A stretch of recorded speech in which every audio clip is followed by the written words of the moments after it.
தொடக்க நூல் 31ஆம் அதிகாரம் 1 முதல் 55 வரை உள்ள இறை வார்த்தைகள்.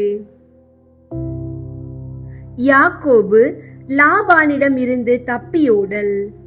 லாபானின் புதல்வர் நம் தந்தைக்குரிய யாவற்றையும் யாக்கோபு கைப்பற்றி அவருடைய சொத்தை கொண்டே இந்த செல்வத்தை எல்லாம் சேர்த்து கொண்டான் என்று தங்களுக்குள் பேசிக் கொண்டதை யாக்கோபு கேட்டார். லாபானின் மனமும் முன்பு போல் இல்லை என்று யாக்கோபு கண்டார். ஆண்டவர் யாக்கோபை நோக்கி, உன் மூதாதையரின் நாட்டிற்கும் உன் இனத்தாரிடத்திற்கும் திரும்பி போ, நான் உன்னோடு இருப்பேன் என்றார். எனவே யாக்கோபு ராகேலையும் லேயாவையும் தம் மந்தை இருந்த புல்வெளிக்கு வரும்படி ஆள் அனுப்பினார். பிறகு அவர் அவர்களை நோக்கி, உங்கள் தந்தையின் மனம் என் பால் முன்பு போல் இல்லை என்று காண்கிறேன். என் தந்தையின் கடவுளோ என்னோடு இருந்து வருகிறார். உங்கள் தந்தைக்காக முழு வலிமையுடன் உழைத்தேன் என்று உங்களுக்கு தெரியும். உங்கள் தந்தையோ என்னை ஏமாற்றி என் கூலியை 10 முறை மாற்றினார். அவர் வழியாக எனக்கு எவ்வித தீங்கும் நேரிட கடவுள் விடவில்லை. ஏனெனில் கலப்பு நிறமானவை உனக்குரிய ஊதியம் என்றபோது ஆடுகள் எல்லாம் கலப்பு நிற குட்டிகளையே ஈன்று வந்தன. வரி உள்ளவை உனக்குரிய ஊதியம் என்றபோதோ ஆடுகள் எல்லாம் வரி உடைய குட்டிகளையே ஈன்றன. இவ்விதமாய் கடவுளே உங்கள் தந்தையின் மந்தைகளை எடுத்து எனக்கு தந்தருளினார். ஆடுகள் சினையுறும் காலத்தில் நான் ஒரு கனவு கண்டேன். அதில் நான் கண்களை உயர்த்தி பார்த்தபோது ஆடுகளோடு பொலியும் கிடாய் வரியும் கலப்பு நிறமும் புள்ளியும் உடையனவாயிருந்தன. அக்கனவில் கடவுளுடைய தூதர் யாக்கோபு என்று என்னை அழைக்க நான் இதோ அடியேன் என்றேன். அவர், உன் கண்களை உயர்த்தி கிடாய்கள் யாவும் வரியும் கலப்பு நிறமும் புள்ளியும் உடைய ஆடுகளுடன் பொலிவதை பார். ஏனெனில் லாபான் உனக்கு செய்தது அனைத்தையும் நான் கண்டேன். நீ கல்லை திருப்பொழிவு செய்து எனக்கு நேர்ச்சை செய்து கொண்ட இடமாகிய பெத்தேலின் இறைவன் நானே. நீ உடனே எழுந்து இந்த நாட்டை விட்டு புறப்பட்டு உன் பிறந்த நாட்டுக்கு திரும்பி செல் என்று கூறினார் என்றார். அதற்கு ராகேலும் லேயாவும், எங்கள் தந்தையின் குடும்பத்தில் எங்களுக்கு பங்கும் உரிமை சொத்தும் இன்னும் உண்டோ? அவர் எங்களை அந்நிய பெண்களைப் போல் விலைக்கு விற்று எங்களுக்காக வாங்கியதையும் முழுமையாக விழுங்கிவிடவில்லையா? ஆனால் செல்வத்தை எல்லாம் எங்கள் தந்தையிடமிருந்து கடவுள் பிடுங்கி நமக்கும் நம் பிள்ளைகளுக்கும் உரிமையாக்கினார். ஆகையால் கடவுள் உங்களுக்கு சொன்னதையெல்லாம் செய்யுங்கள் என்றனர். அப்போது யாக்கோபு தம் மக்களையும் மனைவியரையும் ஒட்டகங்களின் மேல் ஏற்றிக்கொண்டு புறப்பட்டு சென்றார். பதான் அராமில் ஈட்டிய செல்வம் அனைத்தையும் திரட்டி கொண்டு மந்தைகள் எல்லாவற்றையும் ஓட்டிக்கொண்டு கானான் நாட்டில் இருந்த தம் தந்தை ஈசாக்கை நோக்கி பயணமானார். லாபான் ஆடுகளுக்கு ரோமம் கத்தரிக்க போயிருந்த பொழுது ராகேல் தம் தந்தையின் குலதெய்வ சிலைகளை திருடி கொண்டு விட்டார். மேலும் யாக்கோபு தாம் ஓடி போகிற செய்தியை அரமேயனான லாபானுக்கு தெரிவிக்காமல் ஏமாற்றி விட்டார். அவர் தமக்கு சொந்தமான எல்லாவற்றையும் எடுத்துக்கொண்டு நதியை கடந்து கிளையாது மலை நாட்டை நோக்கி தப்பியோடினார். லாபான் யாக்கோபை துரத்தி பிடித்தல். யாக்கோபு தப்பியோடிய செய்தி லாபானுக்கு 3ஆம் நாள் தெரிவிக்கப்பட்டது. உடனே அவன் தன் உறவினர்களை கூட்டிக் கொண்டு 7 நாட்களாக அவரை பின்தொடர்ந்து சென்று அவர் இருந்த கிளையாது மலைப்பகுதியை நெருங்கினான். அன்றிரவு கனவில் அரமேயனான லாபானுக்கு கடவுள் தோன்றி அவனை நோக்கி, நீ யாக்கோபிடம் நல்லதோ கெட்டதோ யாதொன்றும் பேச வேண்டாம் என எச்சரித்தார். லாபான் யாக்கோபை நெருங்கிய பொழுது யாக்கோபு கிளையாது மலைப்பகுதியில் கூடாரம் அடித்திருந்தார். அம்மலை பகுதியில் லாபானும் அவன் உறவினரும் கூடாரம் அடித்து தங்கினர். அவன் யாக்கோபை நோக்கி, நீர் இப்படி செய்யலாமா? என்னை ஏமாற்றி என் புதல்வியரை வாள் முனையில் பிடித்த கைதிகளைப் போல் இட்டு செல்லலாமா?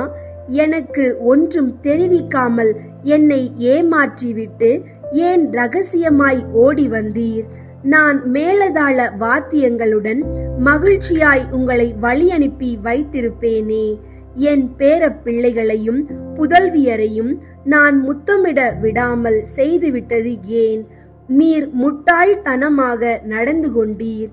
இப்போதோ உமக்கு தீங்கிழைக்க என்னால் முடியும். ஆனால் நேற்றிரவு தந்தையின் கடவுள் என்னை நோக்கி, நீ யாக்கோபிடம் நல்லதோ கெட்டதோ யாதொன்றும் பேச வேண்டாம் என்று எச்சரித்தார். தந்தையின் வீட்டுக்கு திரும்பும் ஆவலினால் நீர் இவ்வாறு வந்து விட்டீர். ஆனால் என் குலதெய்வ சிலைகளை திருடிக் கொண்டது ஏன் என்றான். யாக்கோபு அவனுக்கு மறுமொழியாக, நீர் புதல்வியரை வன்முறையில் என்னிடமிருந்து பிரித்து வைத்துக் கொள்வீர் என்று அஞ்சினேன். ஆனால் குலதெய்வ சிலைகளை யாரேனும் திருடி இருந்தால் அவன் உயிரோடு இருக்க வேண்டாம். உம்முடைய பொருள் ஏதாவது இங்கே என்னிடம் இருக்கின்றதா என்று நம் உறவினர் முன்னிலையில் பரிசோதித்து பார்த்து எடுத்துக்கொள்ளும் என்றார். அவற்றை ராகேல் திருடி இருந்தது யாக்கோபுக்கு தெரியாது. அப்பொழுது லாபான் யாக்கோபின் கூடாரத்திலும் லேயாவின் கூடாரத்திலும் 2 வேலைக்காரிகளின் கூடாரத்திலும் நுழைந்து தேடி பார்த்தும் ஒன்றும் கண்டுபிடிக்கவில்லை. பின் அவன் லேயாவின் கூடாரத்தை விட்டு வெளியே வந்து ராகேலின் கூடாரத்திற்குள் நுழைந்தான். இதற்கிடையே ராகேல் குலதெய்வ சிலைகளை எடுத்து தம் ஒட்டக சேணத்தினுள் ஒளித்து வைத்து அதன் மேல் உட்கார்ந்து கொண்டார். லாபான் கூடாரம் எங்கும் சோதித்து பார்த்தும் ஒன்றையும் கண்டுபிடிக்கவில்லை.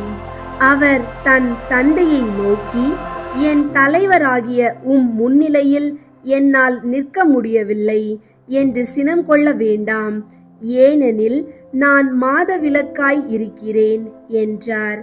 எனவே அவன் எவ்வளவு தேடி பார்த்தும் குலதெய்வ சிலைகளை கண்டுபிடிக்க முடியவில்லை. அப்பொழுது யாக்கோபு சினமுற்று லாபானுடன் வாதிட்டு மறுமொழியாக கூறியது, நான் செய்த குற்றம் என்ன? நான் செய்த பாவம் என்ன? ஏன் இப்படி என்னை துரத்தி கொண்டு வருகிறீர்? என் உடைமைகள் எல்லாம் சோதித்து பார்த்தீரே. வீட்டு பொருளில் ஏதேனும் கண்டுபிடித்தீரா? அப்படியானால் அதை என் உறவினர் முன்னிலையில் இங்கே வையும். இவர்களே உமக்கும் எனக்கும் இடையே தீர்ப்பு வழங்கட்டும். இதற்காகத்தானா நான் உம்மோடு 20 ஆண்டுகளாக இருந்தேன்? உம்முடைய செம்மறியாடுகளும் வெள்ளாடுகளும் சினை அழியவில்லையே. உம்முடைய மந்தை கிடாய்களில் ஒன்றையும் நான் தின்னவில்லையே.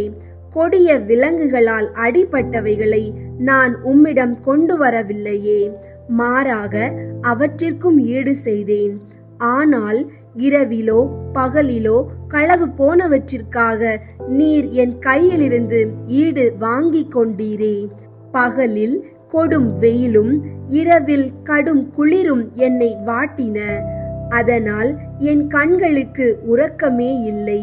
இவ்விதமாய் நான் உமது வீட்டில் புதல்வியருக்காக 14 ஆண்டுகளும் மந்தைகளுக்காக 6 ஆண்டுகளுமாக இந்த 20 ஆண்டுகள் உம்மிடம் வேலை செய்தேன். நீரோ என் ஊதியத்தை 10 முறை மாற்றினீர். ஆபிரகாமின் கடவுளும் ஈசாக்கின் அச்சமுமான என் தந்தையின் கடவுள் என்னோடு இருந்திராவிடில் உண்மையாகவே நீர் என்னை வெறுங்கையனாய் அனுப்பியிருப்பீர். ஆனால் கடவுள் என் துன்பத்தையும் கடின உழைப்பையும் கண்டு நேற்றிரவு உம்மை எச்சரித்திருக்கிறார் என்றார். யாக்கோபு லாபான் உடன்படிக்கை. அதற்கு மறுமொழியாக லாபான் யாக்கோபை நோக்கி, இப்புதல்வியர் என் புதல்வியர், இப்பிள்ளைகள் என் பிள்ளைகள். இம்மந்தை என் மந்தை, நீர் காண்பவை யாவும் என்னுடையவையே. இப்படி இருக்க என் புதல்வியர்க்கோ அவர்கள் பெற்றெடுத்த பிள்ளைகளுக்கோ நான் இன்று என்ன செய்துவிடப் போகிறேன்? வாரும், நானும் நீரும் இப்பொழுது உடன்படிக்கை செய்து கொள்வோம். அது உமக்கும் எனக்குமிடையே சான்றாக இருக்கட்டும் என்றான். எனவே யாக்கோபு ஒரு கல்லை எடுத்து நினைவு தூணாக நிறுத்தினார். யாக்கோபு தம் உறவினரை நோக்கி, கற்கள் சேகரித்து கொண்டு வாருங்கள் என்றார். அவர்களும் கற்களை கொண்டு வந்து ஒரு குவியல் எழுப்பி அக்குவியல் அருகே உணவருந்தினர். அதற்கு லாபான் எகர் சகதுத்தா என்றும் யாக்கோபு கலையேது என்றும் பெயரிட்டனர். பின்னர் லாபான் இக்குவியல் இன்று உமக்கும் எனக்கும் சான்றாகுக என்றான். ஆகவே அதற்கு அவன் கலையேது என்று பெயரிட்டான். மீண்டும் அவன், நாம் ஒருவர் ஒருவரை விட்டு பிரிந்து சென்ற பின்னும் ஆண்டவரே நம்மை கண்காணிப்பாராக என்று சொல்லி அதற்கு மிஸ்பா என்றும் பெயரிட்டான். மேலும் அவன், நீர் என் புதல்வியரை துன்புறுத்தினாலோ அவர்களை தவிர வேறு பெண்களை மணந்து கொண்டாலோ நம்மிடையே வேறு எவரும் இல்லையெனினும் உமக்கும் எனக்கும் இடையே கடவுளே சாட்சி என்பதை நினைவில் கொள்ளும் என்றான். மீண்டும் லாபான் யாக்கோபை நோக்கி, இதோ இந்த குவியலையும் நினைவு தூணையும் பாரும். இவற்றை எனக்கும் உமக்கும் இடையே நிறுத்தி வைத்துள்ளேன்.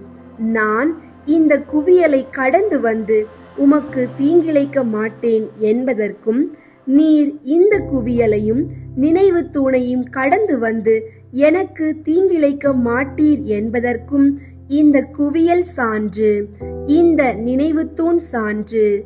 ஆபிரகாமின் கடவுள், நாகோரின் கடவுள், அவர்களின் தந்தையின் கடவுள் நம்மிடையே நீதி வழங்குவாராக என்றான். பின்னர் யாக்கோபு ஈசாக்கின் அச்சம் என்ற தம் தந்தையின் கடவுள் பெயரால் ஆணையிட்டு வாக்களித்தார். பின்பு அவர் மலையின் மேல் பலி செலுத்தி உணவு அருந்தும்படி தம் உறவினரை அழைத்தார். அவர்கள் உணவருந்திய பின் அன்றிரவு மலையிலேயே தங்கினார்கள். யாக்கோபு ஏசாவை சந்திக்க தயார் செய்தல். அதிகாலையில் லாபான் எழுந்து தன் பேர பிள்ளைகளையும் புதல்வியரையும் முத்தமிட்டு அவர்களுக்கு ஆசி வழங்கினான். பின்னர் அவன் அவர்களை விட்டு பிரிந்து தன் இடத்திற்கு திரும்பி போனான். ஆண்டவரின் அருள்வாக்கு. இறைவா, உமக்கு நன்றி.